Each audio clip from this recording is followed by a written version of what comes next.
नमस्कार दोस्तों, मेरे YouTube चैनल पर आपका स्वागत है। आज की कहानी है चतुर बहू। किसी राज्य में एक बड़ा व्यापारी रहता था। उसका व्यापार बहुत बड़ा और फैला हुआ था। यह समझ लीजिए कि पूरे राज्य में सबसे अधिक व्यापार कर वही चुकाता था। वह व्यापारी अपने स्वभाव के कारण जनता में बहुत लोकप्रिय था, क्योंकि वह अपनी आय का एक हिस्सा दान पुण्य में लगाता था। राजा भी उसका बहुत सम्मान करते थे और उन्होंने अपने सलाहकारों के मंडल में व्यापारी को भी शामिल कर लिया था। अब व्यापारी के 4 बेटे और एक बेटी थी। पत्नी का निधन हो चुका था। बेटी का विवाह एक सम्मानित परिवार में हुआ था और चारों बेटों का भी विवाह हो चुका था। सब लोग हंसी खुशी जीवन बिता रहे थे। चारों बेटों में से 3 की संतान भी थी। व्यापारी अपने परिवार की खुशहाली देखकर फूला नहीं समाता था। एक दिन व्यापारी आईने के सामने खड़ा अपने बाल बना रहा था कि उसे कनपटी के पास कुछ बाल सफ़ेद नजर आए। उसने कुछ सोचा और अपनी चारों बहुओं और बेटों को अपने पास बुलाया। सबके आ जाने पर व्यापारी बोला कि अब मैं भगवान के चरणों में अपना शेष जीवन बिताना चाहता हूँ और मैंने सब कुछ तुम लोगों को सौंपने का निर्णय लिया है। उसने अपनी बड़ी बहू से पूछा कि बताओ तुम्हें क्या चाहिए।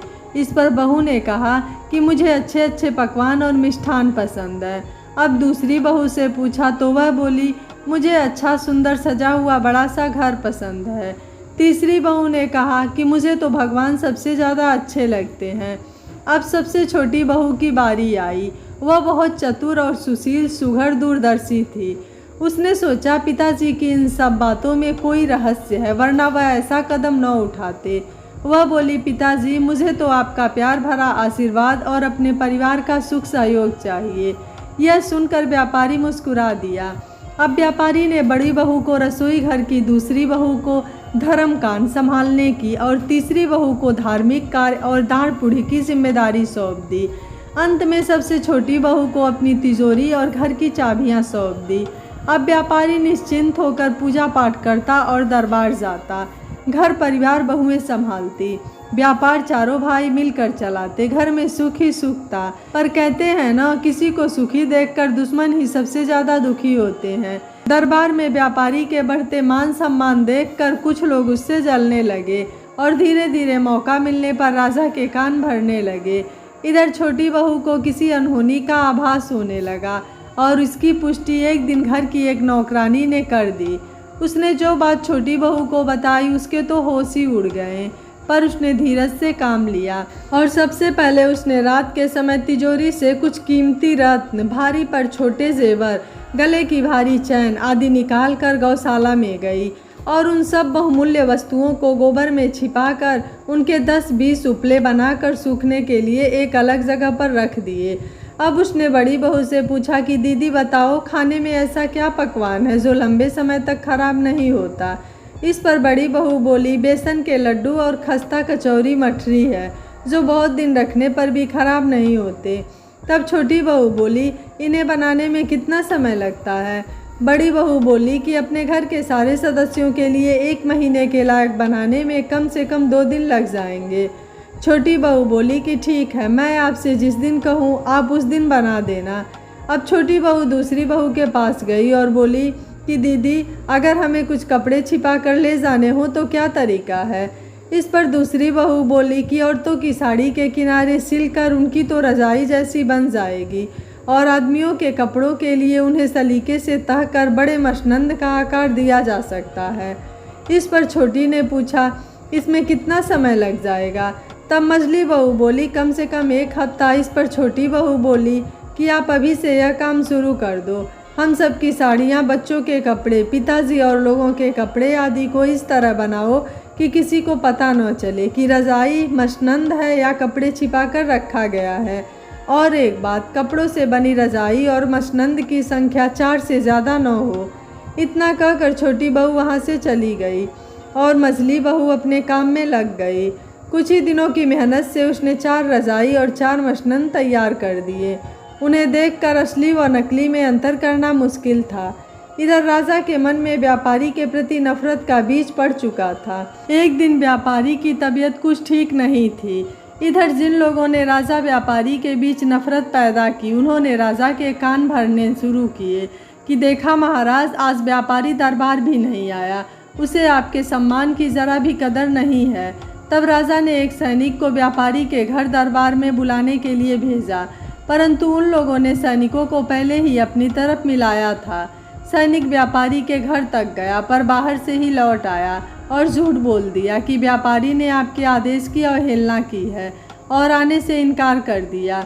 यह सुनकर राजा बहुत गुस्सा हुआ और उसने व्यापारी की सारी संपत्ति और व्यापार राज्य के अधीन करने का आदेश देते हुए देश निकाला का आदेश सुना दिया।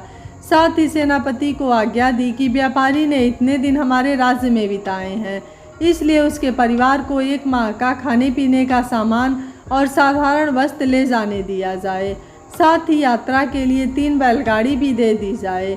उधर छोटी बहू ने सैनिक को घर से बाहर बिना मिले जाते देख लिया था। वह समझ गई और बड़ी बहू के पास जाकर बोली, दीदी आप जल्दी से वह काम शुरू कर दे, चाहे तो नौकरों की मदद ले लें, पर जल्दी ही काम होना चाहिए, समय बहुत कम है। फिर मझली बहू के पास जाकर बोली कि आप पूरे परिवार के लिए साधारण कपड़ों को एक जगह एकत्र कर 4 बड़ी गठरी बना लो और साथ ही जो रज़ाई मशनंद बनाए थे उन्हें 6 असली रज़ाई मशनंद के साथ मिलाकर एक बड़ा बिस्तर बांध लीजिए। जल्दी कीजिए, समय कम है। इतना कहकर छोटी बहू गौशाला में चली गई और नौकर की मदद से उसने 12 लकड़ी के गट्ठर बनवाए और उसमें से 5 गट्ठर में अपने बनाए कंडे चुपचाप छिपा दिए और शेष 30-40 कुंडे का एक ढेर बांध लिया। इतना करने के बाद वह अपने कमरे में गई और कुछ उपहार और धन लेकर बाहर निकली तथा सभी नौकरों को बुलाकर उन्हें उपहार व धन दिया। सारे नौकर बड़े हैरानी से छोटी बहू को देखते रहे, क्योंकि ऐसा उनके साथ पहली बार हो रहा था। इसके बाद छोटी बहू बड़ी बहू के पास गई, वहाँ सारा काम हो चुका था। फिर वह मझली बहू के पास गई, वहाँ भी काम पूरा था। जब वह बाहर आ रही थी कि तभी उसने सेनापति को सैनिकों के साथ आते देखा। सैनिकों ने घर को चारों ओर से घेर लिया और सेनापति ने व्यापारी के पास जाकर राजा का आदेश सुनाया। उसे सुनकर व्यापारी और उनके बेटों के होश उड़ गए कि इतनी जल्दी क्या ले जाए और क्या छोड़े। सेनापति 2 दिन उनके घर में रुका।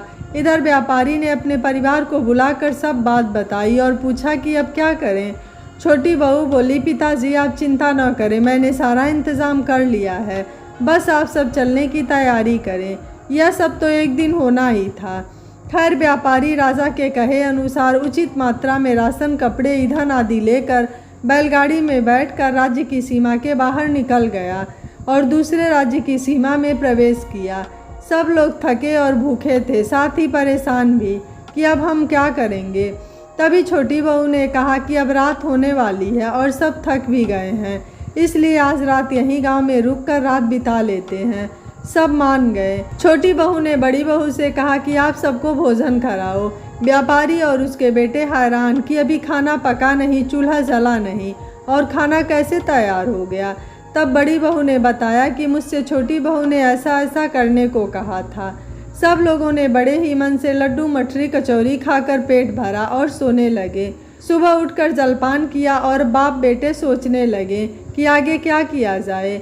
पिता बोले, हमारे तो कपड़े बहुत साधारण हैं, हम राजा के पास शरण मांगने भी नहीं जा सकते और बिना अनुमति के दूसरे राज्य में रह भी नहीं सकते। इस पर मझली बहू बोली कि पिताजी आप चिंता न करें, हमारे पास आप सब के लिए अच्छे कपड़े हैं, हमें छोटी बहू ने ऐसा करने के लिए बोला था।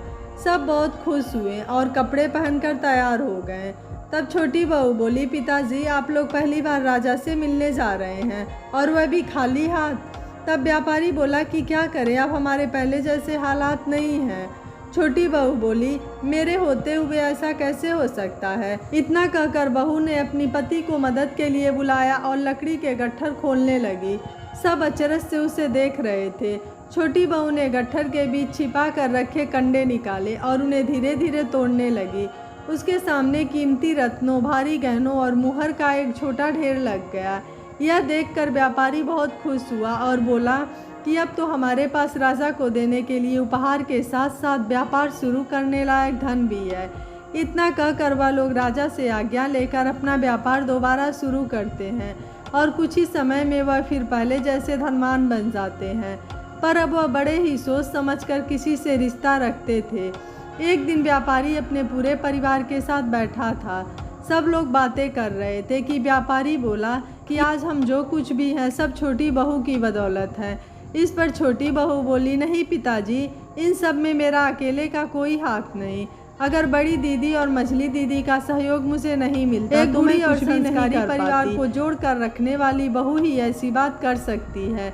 इसके बाद सभी लोग खुशी खुशी रहने लगे। यह कहानी आपको कैसी लगी आप मुझे अपनी राय कमेंट बॉक्स में ज़रूर दीजिएगा। वीडियो पसंद आया है तो वीडियो को लाइक शेयर एंड चैनल को सब्सक्राइब कर लीजिएगा। Thank you for watching. मिलते हैं अगली कहानी में।